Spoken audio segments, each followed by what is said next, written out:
यहाँ पे मूसा भी मरता है ना, मूसा, उसमें भी मेरा 302 में नाम ले देते हैं। अरे जब हमारी बहन बेटियों को ही मार देंगे तो फिर जीने का फायदा क्या है? हमारी बहन बेटियों की हम रक्षा नहीं कर सकते तो इससे बढ़िया तो हमें मर जाना चाहिए। हमारी बहन बेटियों की तरफ कोई देखेगा तो उसको हम देखने नहीं देंगे। पहले ही लव जिहाद में इन्होंने हमारे बिल्कुल कमर तोड़ रखी। हम बिल्कुल भी अपनी बहन बेटियों की तरफ जो भी देखेगा उसको हम बिल्कुल बर्दाश्त नहीं करेंगे। हमारे धर्म पे कोई भी उंगली आंच आई तो उससे बड़ा दुर्भाग्य कोई नहीं है। और मैं तो सबसे यही अपील करता हूँ कि लड़ाई झगड़ा हमने शुरू किया क्या? वहां पे पत्थरों की गाड़ी हमने रोकी क्या?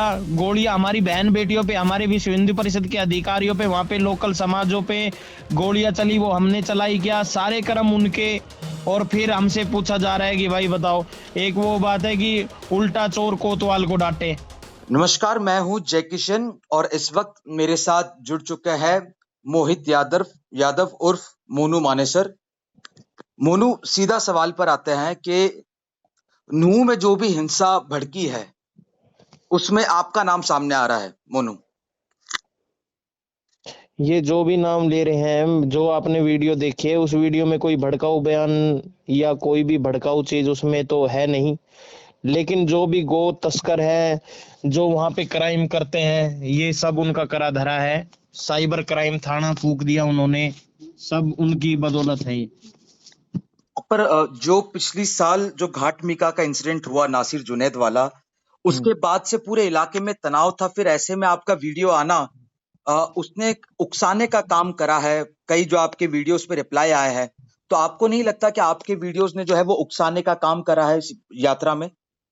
कोई उकसाने का कार्य नहीं किया ना। मैं उस यात्रा में गया क्योंकि हमारे अधिकारी गण थे। उस यात्रा में मैं था ही नहीं। हमारे जो डॉक्टर सुरेंद्र जैन जी हैं, जो हमारे विश्व हिंदू परिषद के बड़े अधिकारी हैं, उन पर भी सीधा फायरिंग की गई है। तो उससे बड़ा दुर्भाग्य क्या है? हमारी हिंदू बहन बेटियों पर सीधा फायरिंग। और ये हिंदू समाज बिल्कुल नहीं सहेगा कि एक मुस्लिम बाहुल्य क्षेत्र में एक तरह से पूरी तरह घेर कर गोलियां चलाना, जो मैं सोशल मीडिया पे देख रहा हूँ। और मेरे साथियों से मेरी बात भी हुई है कि 47 जैसे अधिक मतलब आधुनिक हथियारों से भी गोलियां चलाई गई हैं, लॉन्चर भी चलाए गए हैं, जो हमने सुना है, हमारे डॉक्टर सुरेंद्र जैन जी ने बताया। तो इससे बड़ा दुर्भाग्य क्या होगा? लेकिन अब ये जो 5 मौतें हुई है, इसमें आप हम्म। किसको जिम्मेदार मानते हैं? क्योंकि आपका वीडियो आया था और प्रशासन जो है, उसको पता होने के बावजूद भी पुख्ता इंतजाम नहीं करे, तो क्या ये आपके भाषण को जिम्मेदार माने या प्रशासन की लापरवाही को माने? इसमें सारा जिम्मेवार वहां के मुस्लिम विधायक। कौन है ये मुस्लिम विधायक? आपने देखा होगा, उनकी न्यूज आ रही है, मामन खान है और कई विधायक हैं। वो कह रहे हैं कि आओ मैं तुम्हें सपोर्ट करूंगा, मतलब मुस्लिमों को कह रहे हैं मैं इस लड़ाई में तुम्हारे साथ हूँ। लड़ाई लड़नी है तो जंग पे जाऊं ना, यहाँ पे क्या लड़ाई लड़े वो? लेकिन क्या ये बात भी सही है कि गौ रक्षा के नाम पर आपने भी कानून को बार-बार हाथ में लिया और नासिर जुनैद को जो है, वो जो उसकी उस हत्या में भी आपका नाम आया था? नाम तो हर एक आ रहा है ना। नाम तो मेरा 2019 2016 में भी 302 में आ गया था। यहाँ पे मूसा भी मरता है ना, मूसा, हुँ, हुँ। उसमें भी मेरा 302 में नाम ले देते हैं। तो हरियाणा में तो एक भारतीय जनता पार्टी की सरकार है, हिंदू हितैषी सरकार मानी जाती है, तो आपको लगता है ये जानबूझकर आपको फँसाया जा रहा है या आप वाक़ई में जो भी गौ रक्षा के नाम पर खिलवाड़ करेगा, उसके लिए आप कानून हाथ में लेंगे? हमने आज तक प्रशासन के सहयोग से कार्य किया है। हम अपनी गौ माता को बचाते हैं और गौ माता को बचाना हमारा हिंदू धर्म और सनातनियों का कर्तव्य बनता है। और उसके लिए हम मतलब एक तरह से बिल्कुल गायों को बचाएंगे, अपने धर्म को बचाएंगे। लेकिन ये जो घटना हुई है बड़ी दुर्भाग्यपूर्ण है। इसमें बड़ी कड़ी निंदा करता हूं मैं, बहुत ही ज्यादा। और रही नासिर जुनैद की बात, उसमें अब तक जो जांच हुई है, उसमें मेरा, मैंने पहले भी बताया, मैंने सीसीटीवी भी जारी किया था कि मेरा उसमें दूर दूर तक कोई लेना देना नहीं है। मैं उस मामले में मैं हूं नहीं। वो किसने जलाए, क्यों जलाए, क्या मामला था, वो मुझे पता नहीं। मैंने तो न्यूज पे देखा कि वो गो तस्कर थे, 5,000 रुपए का इनाम था जो वो जलाए गए। लेकिन अब हम ये क्या बता सकते हैं कि किसने जलाए, क्यों जलाए? अब तो सिर्फ और सिर्फ उनका एक ही बयान है कि बजरंग दल वालों ने फूंक दिए, गोरक्षा दल हरियाणा वालों ने फूंक दिए। लेकिन ये सरासर गलत है। मोनू, मेरा इस आखिरी सवाल है आपसे कि क्या अब आप पुलिस के सामने सरेंडर करेंगे? राजस्थान पुलिस को आपकी तलाश है और अन्य जगह इस मामले में आपका नाम लगातार आ रहा है। क्या आपने अपना पक्ष जो है वो प्रशासन के सामने रखा है? प्रशासन मुझे ये मतलब बिल्कुल संकोच कह सकता हूं कि राजस्थान पुलिस और राजस्थान प्रशासन बिल्कुल गलत नहीं करेगा। वो जो भी कर रहा है बिल्कुल सही कर रहा है, जांच के विषय पे कर रहा है। अभी ये कोई है कि किसी एक आदमी को, व्यक्ति को दबाव दे देकर उसको गिरफ्तार कराया जाए कि ये मुलजिम है, लेकिन हमने किसी को मारा नहीं, किसी को कोई मतलब नहीं। लेकिन अब मैं कहना चाहता हूं, जिन्होंने हमारे हिंदू कार्यकर्ताओं के और जो पुलिस कर्मियों के गोली चलाई है, इनको क्या होगा? इनके भी तो कोई निर्णय होना चाहिए। हम तो ये कह रहे हैं, हमने उनको जलाया नहीं, लेकिन ये सरासर है आपके वीडियो।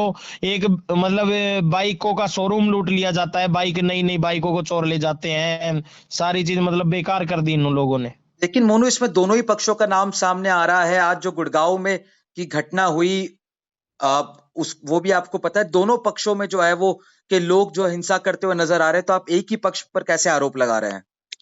क्यों नहीं लगाएंगे? एक ही पक्ष ने शुरुआत की। अभी आज तक में व्हाइट एंड मतलब ब्लैक में मैंने देखा, सुधीर जी ने इतनी अच्छे तरह से सारी चीजें समझाई है, कैसे एक सोशल मीडिया से सब कुछ मतलब भड़का है।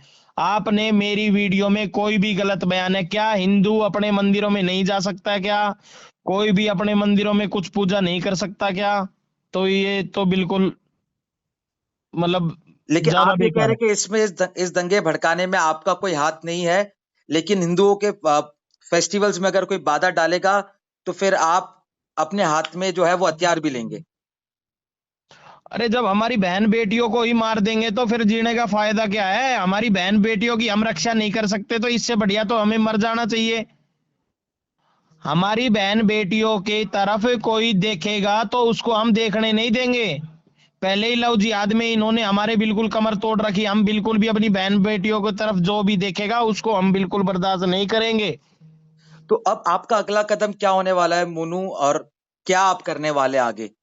अगला कदम हमारा यही है, जो भी है हमें इंसाफ मिलना चाहिए। और क्या ये इनके बाप की जमीन है मेवात, कि कोई आ नहीं सकता, कोई जा नहीं सकता? हमारे मंदिर नहीं है क्या उसमें कि ये पनौती है, ये बाहर नहीं जाते क्या? कहीं पे ये कमाते नहीं है क्या कहीं पे? हम इनको कभी, हमारे वहां पे मतलब देश ने, मेवात के लोगों ने काम धंधा कर रखा, हमने कभी उनको कहा है कि यहाँ से खाली कर दो, भग जाओ? हमने तो कभी नहीं कहा। लेकिन इन्होंने क्या दुर्दशा करी है, ये पूरा देश देख रहा है। लेकिन इसमें एक पक्ष ये भी आ रहा है सामने कि अब आप जो आपको कहा गया, आपको भी आपके लिए भी कहा गया कि आपको छिलके की तरह छील दिया जाएगा। आपको भी इस तरह की जो धमकियां मिली, तो क्या अब हाँ आपको वो डर है अपनी हाँ वो सुरक्षा का? हाँ वो एक है, वो जो उसी की बदौलत है, वो है एक, मैं उसका नाम तो बार बार लेना नहीं चाहता अपनी जुबान पर। वो अपने मन में बहुत बड़ा एक कांग्रेसी नेता बनता है, विधायक, कि मैं प्याज की तरह छील दूंगा। प्याज की तरह हिंदुओं को छील देगा क्या वो? आपको कहीं खतरा महसूस होता है और आपको लग रहा है कि इसके पीछे एक राजनीतिक षड्यंत्र है? वो तो सबको लग रहा है, पूरे देश को लग रहा है। आपके न्यूज के चैनल के माध्यम से बताना चाहता हूँ, पूरे देश को लग रहा है। जब हमारे विश्व हिंदू परिषद के अधिकारी सेफ नहीं थे, हमारी बहन बेटियां सेफ नहीं थी, तो फिर इससे फायदा क्या है? और वो भी हमारे हरियाणा में, कृष्ण भूमि में, जहां पे मतलब कृष्ण जी ने पूरा गायें चराई है, हरियाणा में, मेवात में, उस धरती पर ये मतलब बिल्कुल हुआ। तो उससे बड़ा दुर्भाग्य कुछ नहीं है अपने लिए। पर लेकिन फिर भी क्या अब आप शांति की अपील करेंगे अपने जो आपके संगठन के युवा है, क्या आगे कोई कानून को हाथ में ना ले, और इस तरह की आप कोई अपील करेंगे आप? जो भी आपको, कि 2 लाख से ज्यादा लोग आपको यूट्यूब पे फॉलो करते हैं, कुछ लाख में फेसबुक पर है, उन उनके लिए क्या आप शांति, और जो कृष्ण अहिंसा की भी बात करते थे, तो क्या इस तरह कोई मैसेज आपने अपने मैं लोगों को तो दिया? यही कहता हूँ, इनसे परमो धर्म, क्योंकि हमारे धर्म पे कोई भी उंगली आंच आई तो उससे बड़ा दुर्भाग्य कोई नहीं है। और मैं तो सबसे यही अपील करता हूँ कि लड़ाई झगड़ा हमने शुरू किया क्या? वहां पे पत्थरों की गाड़ी हमने उधर उधर रोकी क्या? गोलियां हमारी बहन बेटियों पे, हमारे विश्व हिंदू परिषद के अधिकारियों पे, वहां पे लोकल समाजों पे गोलियां चली, वो हमने चलाई क्या? सारे कर्म उनके। और फिर हमसे पूछा जा रहा है कि भाई बताओ। एक वो बात है कि उल्टा चोर कोतवाल को डांटे, हमारे साथ तो वो कहानी हो रही है। तो आप वहां उस यात्रा में थे या नहीं थे? एक आखिरी सवाल मेरा आपके लिए था, क्या वहां आप जाने वाले थे, आपको रोक दिया गया? आपने क्यों लास्ट टाइम पे प्लान कैंसिल करा? मेरा लास्ट टाइम पे प्रोग्राम सिर्फ और सिर्फ इसलिए था, मेरे से प्रशासनिक अधिकारियों का, मेरे अधिकारियों के पास मैसेज आया था और मेरे पास भी मैसेज आ गया था कि भाई साहब आप जाओगे तो वहां पे मतलब माहौल बिगड़ सकता है। तो मैंने सोचा कि हमारे मतलब यात्रा नहीं रुकनी चाहिए, हमारे मंदिरों में पूजा होनी चाहिए। तो हम इसी वजह से नहीं गए, क्योंकि मुझे पता था कि मैं जाऊंगा तो वहां पे माहौल खराब हो सकता है सोशल मीडिया के द्वारा। कोई सिलेंडर फोटो लगा रहा है कि हम बम से उड़ा देंगे, कोई बम का फोटो दिखा रहा है हम उड़ा देंगे 47 से। तो ये बड़ा तो दुर्भाग्यपूर्ण हरियाणा था। और प्रशासन मैं से आपकी बात हुई थी? मेरे अधिकारियों की, तो आपके जो दल के जो अधिकारी है उनकी? जी जी, उनका मैसेज मेरे पास आया था, जिला प्रशासन से उनकी बात हुई होगी। बहुत बहुत शुक्रिया मोनू हमसे बात करने के लिए। बहुत जी शुक्रिया। आभार।